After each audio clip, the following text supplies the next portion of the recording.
ज़रा ये वीडियो देखिएगा।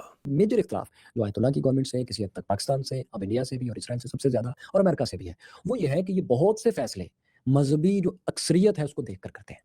जबकि वो जो आप जिसको अक़लियत कहते हैं, जो कि लफ़्ज़ ही गलत है, कोई अक़लियत नहीं होता किसी स्टेट में, सब लोग ज़मीन के बच्चे होते हैं। जो गवर्नमेंट किसी एक्सट्रीम आइडियोलॉजी की वजह से या ख़ुसूसन मज़हबी आइडियोलॉजी की वजह से कोई ख़ास कानून बनाएगी या लोगों में कोई डिस्क्रिमिनेशन करेगी, तो मैं उसकी हमायत में नहीं होऊँगा। मैं क्या, आप भी नहीं होंगे अगर आप वहाँ पर आपके मुखालिफ किसी और मज़हब के लोग आपके ऊपर अक्सरियत में हुकूमत करें और आपके ऊपर अपना निज़ाम ठोंसने की कोशिश करें, या आपको बताएँ कि आप अक़लियत में हैं। कोई अक़लियत में नहीं है, ना किसी को होना चाहिए। पाकिस्तान में मैं और आप एक-एक शख़्स एक बराबर है। और अब ये भी देखिएगा। आप दूसरी जंग अज़ीम के बाद देखिए, जब से डेमोक्रेसी का आइडिया ज़्यादा फैला और यूरोप और अमेरिका ने हर अपने उस मुल्क में जहाँ वो अपना बस चला सकते थे, वहाँ डेमोक्रेसी को परवान चढ़ाने की कोशिश की। अस्सलाम वालेकुम, मैं हूं कैसर अहमद राजा। उम्मीद है आपकी तबीयत बिल्कुल ठीक होगी। ऐश राफ़ई साहब ने ये वीडियो हमें भेजी, जो आपने देखी, जो पहली वाली है। और दूसरी जो है वो फिर हमारी रिसर्च टीम ने ढूंढी कि we wanted to put the complete context कि असल में बात है क्या। और कुछ भी कहने से पहले मैं दोबारा आपसे कहूँगा कि मैं किसी का हक़ के गुफ्तार नहीं छीन सकता। I am absolutely fine with that. आप इस तबके को सुने, आप इस तबके से इत्तफ़ाक़ करें, इख्तलाफ करें, दैट्स परफेक्टली फ़ाइन। लेकिन एक क्रिटिसिज्म मुझ पे जो किया जाता है कि मैं क्यों रिस्पॉन्ड करता हूँ ऐसी वीडियोज़ पे, तो ऑपरेटिव वर्ड है रिस्पॉन्स। ये इनका हक़ है, ये हमारी दीनी डिस्पोजिशन पे, पाकिस्तान पे, हमारे किसी भी चीज़ पे, फॉर वट एवर रीज़न, जो भी इनको अच्छा लगता है जिस वजह से ये इख्तलाफ करें, दैट्स परफेक्टली फ़ाइन, हमें कोई मसला नहीं है। लेकिन चूँकि बात रिलीजन की है, चूँकि बात पाकिस्तान की है, देयरफॉर ये हमारा एक हक़ है कि हम रिस्पॉन्ड करें। ऐसे ही सेहतमंद माशरे आगे चलते हैं। दिस इज़ नॉट समथिंग कि नहीं वो बात ही ना किया करें। That's not the point. Unless कोई खिलाफ कानून, खिलाफ अखलाक कोई बात हो तो obviously law of the land पर ऑपरेट करता है। रही बात इस वीडियो की, 2-3 चीज़ें बड़ी अहम हैं इसमें। एक तो वड़ाई साहब कह रहे हैं कि कोई दीनी मुल्क होगा, ये मफ़हूम है उनकी बात का कि वहाँ से जो लॉ मेकिंग आएगी अगर वो किसी रिलीजन से आ रही है, माइनॉरिटीज़ के ख़िलाफ़ आ सकती है, इसलिए उसके ख़िलाफ़ है। बेसिकली वो ये कह रहे हैं कि वो माइनॉरिटीज़ के ख़िलाफ़ ही होगी। देयरफॉर अल्टीमेट रिज़ल्ट जो है वो ये है कि सेकुलरिज़म होना चाहिए। और बीच में जो मेन बात उनकी कि माइनॉरिटी तो कोई चीज़ ही नहीं होती, इसलिए कि सभी लोग बराबर होते हैं। मैंने बारहा मरतबा कहा है कि कोई भी लेफ्टी जब बराबर वाली बात किया करे तो एकदम से अपने रेडार को ऑन कर लिया करें। To my understanding my curious fellow is a person from left, इसलिए कि इनके नज़दीक बराबरी का मतलब है कि सब पे बराबर जुल्म किया जाएगा। जैसे काज़क फैमिन में 15 लाख लोग बराबरी की बुनियाद पे मार दिए गए।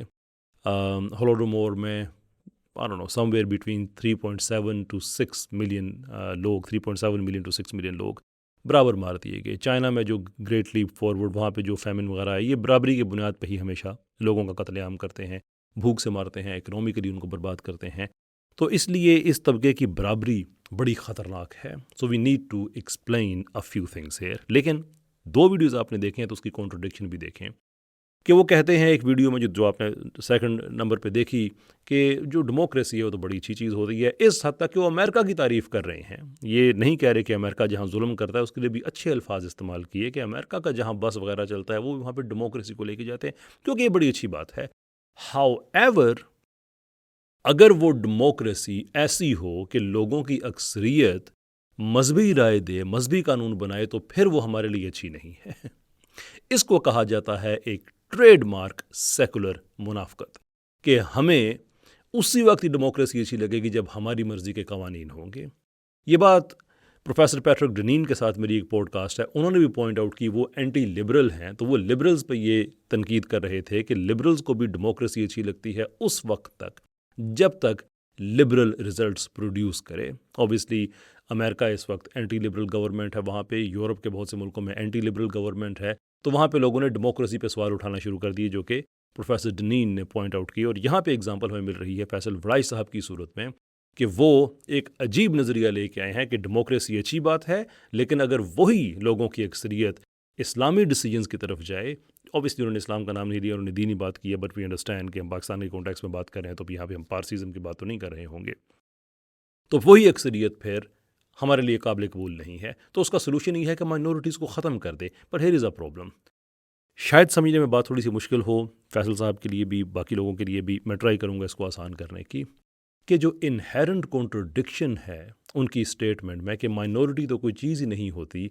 वेल माइनॉरिटी भी अगर कोई चीज़ नहीं होती ना, तो इसका मतलब यह है कि फिर मेजॉरिटी भी कोई चीज़ नहीं होती। तो फिर ये तनकीद किस चीज़ पे है कि माइनॉरिटी के ख़िलाफ़ फैसले होंगे अगर वो कोई चीज़ होती नहीं है, सब बराबर हैं? अगर सब बराबर हैं then there is no such thing as majority at all. तो फिर तनकीद किस चीज़ पे है? सेकेंडली, अगर सब लोग बराबर हैं तो मुल्क तो आपने फिर भी चलाना है, कानून तो फिर भी आपने बनाने हैं, और डेमोक्रेसी अच्छी लगती है, मुझे भी डेमोक्रेसी अच्छी लगती है, फैसल साहब ने बताया उनको भी अच्छी लगती है, उनके पुराने वीडियोस भी यही चीज़ को पॉजिट करते हैं, all fine, no problem with that. लेकिन फिर वो डेमोक्रेसी फैसले कैसे करेगी? ऑप्शन है यहाँ पे दो। आइदर पाकिस्तान की डेमोक्रेसी फैसले करेगी रिलीजियस या वो करेगी सेकुलर। सवाल यह है कि फैसल वड़ाई साहब के पास सेकुलरिज्म एक मयार के तौर पे क्यों एग्जिस्ट करता है कि अगर वो अक्सरियत लोगों की सेकुलर डिसीजन मेकिंग करे तो फिर वो ठीक है, अगर वो सेकुलर डिसीजन मेकिंग नहीं करती है, इस्लामी डिसीजन मेकिंग करती है, मिसाल के तौर पे सूद के ख़िलाफ़ वो वोट देते हैं कि इसको ख़त्म किया जाए, फहाशी के ख़िलाफ़ किया जाए, और जो एंटी इस्लामी चीज़ें, शराब नोशी, इस तरह की चीज़ें, अगर उनके ख़िलाफ़ वो राय दही करते हैं तो फिर वो क्यों गलत हैं? फिर डेमोक्रेसी हमें क्यों सेलेक्टिवली अच्छी लगती है? Very important question. In addition to that उनको ये चीज़ भी समझनी चाहिए कि किसी कानून का ओरिजिन मैटर नहीं करता है कि वो कहाँ से आया है, बल्कि उसका जो प्रिंसिपल ऑफ जस्टिस है वो मैटर करता है।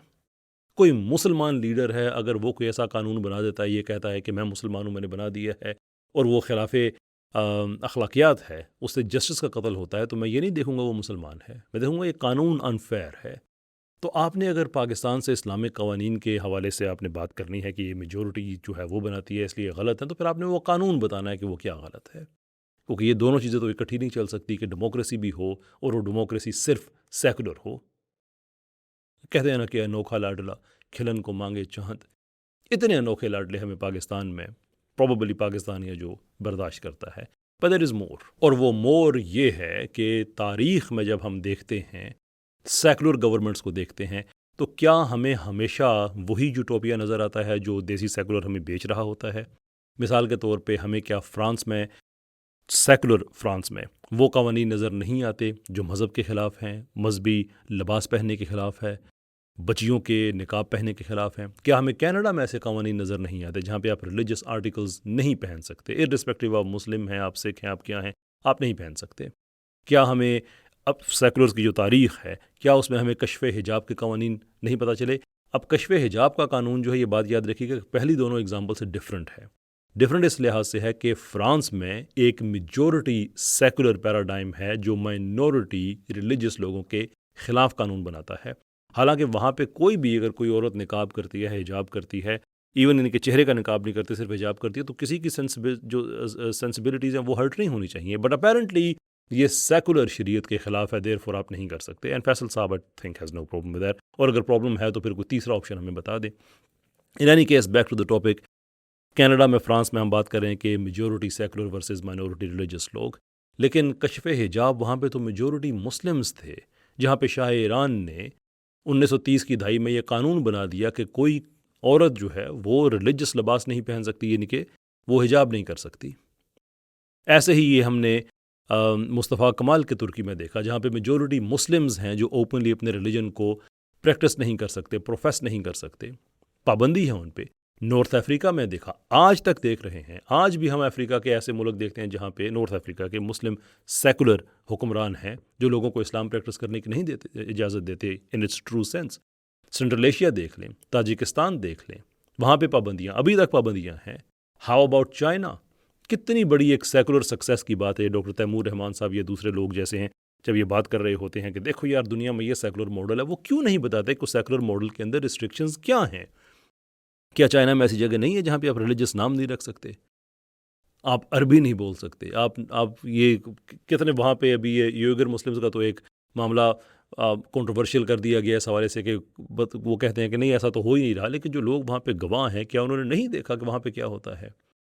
वहाँ के लोग जो बैरून मुल्क गए हैं, क्या वो नहीं बताते? ये अब ये सारे का सारा सेकुलर मुल्क, मैंने दोनों एग्जांपल्स दे दी हैं कि जहाँ पे सेकुलर मेजॉरिटी हैं और रिलीजियस माइनॉरिटी है, और जहाँ पे सेकुलर माइनॉरिटी हैं लेकिन ताकत में है, वहाँ पे मुस्लिम मेजॉरिटी के खिलाफ हमें तो कितनी एग्जांपल्स मिल जाती हैं। तो वो सेकुलर यूटोपिया जनाब है कहाँ पे, जो आप हमें बार बार बेचे जा रहे हैं? वो वेस्टर्न भी नहीं हो सकता, जहाँ तक ये हमारे लेफ्टीज़ का ताल्लुक है वो तो हमें मिलेगा सोवियत यूनियन से, तो सोवियत यूनियन में हमने कौन सा ऐसा जुल्म है जो नहीं देखा? क्या मस्जिदें तबाह होती नहीं देखी, चर्चेस तबाह होते नहीं देखे, लोगों को भूख से मरते हुए नहीं देखा?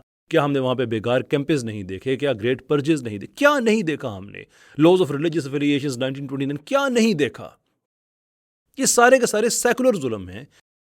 इस्लामी सिस्टम आप लोगों को अच्छा नहीं लगता, सेकुलरिज्म लेके आ जाए, वो वेयर इज़ दैट सेकुलरिज्म? कभी ये कोई किताब लिखें, कोई एक मजमून लिखें, बताएं कि ये सेकुलर एग्जाम्पल है दुनिया में, इसको हम कोट करना चाहते हैं। मुख्तसर बात और आखिरी बात कि अगर सेकुलर हुकूमतें हमें हिजाब पे पाबंदी लगाते हुए नज़र आती हैं, अगर वो हमें मस्जिदों को कंट्रोल करते हुए नज़र आती हैं, आइडेंटिटीज़ को इरेज करते हुए नज़र आती हैं, तो इसका मतलब ये है कि सेकुलरिज्म कोई फ्रीडम की गारंटी नहीं है, बल्कि कंट्रोल करने का एक और मैकेनिज़्म है।